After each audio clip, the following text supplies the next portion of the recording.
She built nothing, she contributed nothing, she gets nothing. Derek's voice cut through that courtroom like he'd been waiting years to say it out loud. His attorney smiled. My own attorney shifted in his seat. And in the back row, a woman in a navy blazer quietly opened a folder on her lap. Nobody had noticed her yet. Derek certainly hadn't. He really believed he'd won. He hadn't read the room carefully enough. My name is Simone. I'm 36 years old. And before I tell you what happened next, you need to understand who I am, because Derek spent 11 years making sure nobody else did. I grew up in a small house in Columbus, Ohio. My mom worked nights at a hospital laundry facility. My dad drove a delivery truck until his back gave out. We weren't poor in the dramatic sense. We just never had extra. I learned early that if I wanted something, I had to track it, plan for it, and make it stretch. Numbers made sense to me when not much else did. I put myself through 2 years of community college, earned my bookkeeping certification, and built a small client list from scratch. Nothing glamorous. No corner office. Just me, a laptop, a spreadsheet, and a deep, quiet knowledge of where money moves and why. When I married Derek, I believed in what we were building. He had the restaurant idea. I had the financial discipline to make it real. For 11 years, I managed the household, raised our 2 kids, and ran the back office of his business. Every vendor payment, every payroll cycle, every quarterly report. I did it while he shook hands out front and took the credit. His family called what I did just math stuff. His mother once told a relative I was more like support staff than a real partner. I smiled and said nothing. I always said nothing. What they didn't understand was that silence wasn't weakness. It was patience. If someone in your life has dismissed what you do as not real work, subscribe right now. You are in the right place. Tell me in the comments. What did they call your contribution? Click hype so this story finds every person who deserves to be seen. The divorce filing came on a Tuesday in March, 14 days after Derek closed a major catering contract worth more money than the restaurant had ever seen at one time. The timing felt like a slap. I stood in the kitchen holding the papers and did the math in my head before I even sat down. The numbers didn't add up. They weren't supposed to. At the first hearing, his attorney presented the restaurant's financial summary to the court. I sat very still and listened to every figure. They were wrong. Not slightly off, structurally wrong. Revenue understated. Liabilities inflated. The kind of manipulation that looks professional until someone who actually knows the books takes a second look. I knew those books. I had built them. During the recess, Derek walked past me in the hallway. He leaned in close and said, "You don't have access to any of the real accounts anymore. I changed everything. Good luck." He said it the way someone says goodbye to a problem they've already solved. He walked back into the courtroom with his shoulders back and his attorney beside him like they were already celebrating.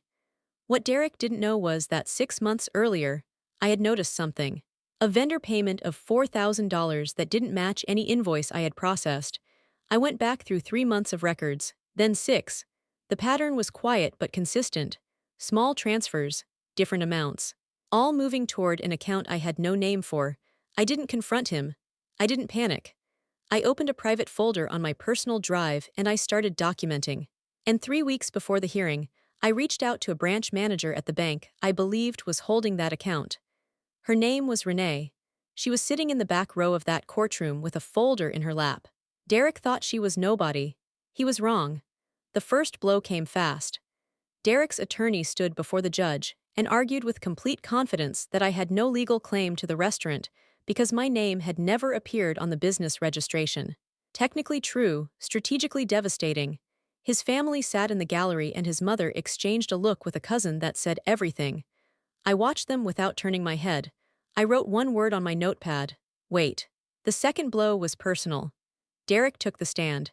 He looked at the judge and described me as emotionally unstable and financially illiterate. Those words landed in that room like stones dropped in still water. My mother was in the gallery. I heard her breath catch. I did not look up. I kept my pen on the paper and I kept the word I had written visible to myself. Wait. The third blow was calculated and cruel. His attorney introduced a formal declaration, questioning my fitness for primary custody of our children. The argument rested on my supposed financial instability.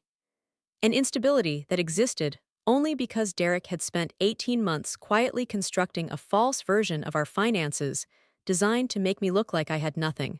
I felt something cold move through my chest. Not fear, recognition. He had planned this long before he filed, every piece of it. I thought about my kids, I breathed. And then I thought about Renee's folder. What they didn't know was that I had spent 6 months building something they could not argue against. I had exported accounting files going back 3 years. I had flagged and printed wire transfer records. I had documented vendor payment discrepancies with corresponding invoice logs. And I had taken screenshots of a secondary LLC account registered under a name that was one word different from the restaurant's legal name. A small change. The kind of change that looks like a typo until someone follows the money. I had already forwarded everything to my attorney and to Renee 2 weeks before the hearing. I said nothing in that courtroom because the moment wasn't ready yet. I didn't want to waste it. There was one other person who knew. Carol. She was my first real supervisor when I started out, a 58-year-old forensic bookkeeper who had spent decades untangling financial fraud for attorneys and courts. She reviewed every document I had collected. She called me on a Saturday morning and said, in her flat, unhurried voice, "Simone, this man moved $340,000 out of that restaurant in 18 months. And none of it is disclosed." She connected my attorney with Renee. The three of them built a chain of testimony that I knew, from the moment I heard Carol describe it, was airtight. Meanwhile, Derek was getting comfortable. During breaks, he laughed with his attorney. His family took pictures on the courthouse steps on day 2 like they were at a reunion. His attorney rested their case on the afternoon of the third day with the kind of confidence that only exists when someone believes they haven't missed anything. Derek sat back in his chair. His mother smiled from the gallery. His attorney straightened his tie. None of them looked at the back row. My attorney stood up. "Your Honor," the respondent calls Renee Holloway to the stand. Derek's attorney was on his feet immediately. "Objection, this witness was not disclosed in initial filings." The judge reviewed the documentation my attorney submitted. She overruled the objection. Renee walked to the stand calmly, the way people walk when they have nothing to hide and everything to say. She presented certified bank records. A secondary LLC account. Opened 20 months ago. 23 separate transfers from the restaurant's operational account, totaling $342,000. None of it listed in Derek's financial affidavit submitted to the court. Derek stood up. "That's not, she can't just, that account is for business development." The judge looked at him once. He sat back down. His attorney did not look at him. Then Carol took the stand. She walked the court through the accounting trail in plain, patient language. The money did not fund business development. There was no corresponding business activity, no contracts, no vendor relationships, no expansion. The account had received 23 deposits and made 0 meaningful expenditures. It had simply accumulated, right up until the month Derek filed for divorce. The room was quiet in a way it hadn't been before. Derek's mother had stopped smiling. His attorney's pen was still. Derek stared at the table in front of him. The judge asked if I had a statement. I stood up.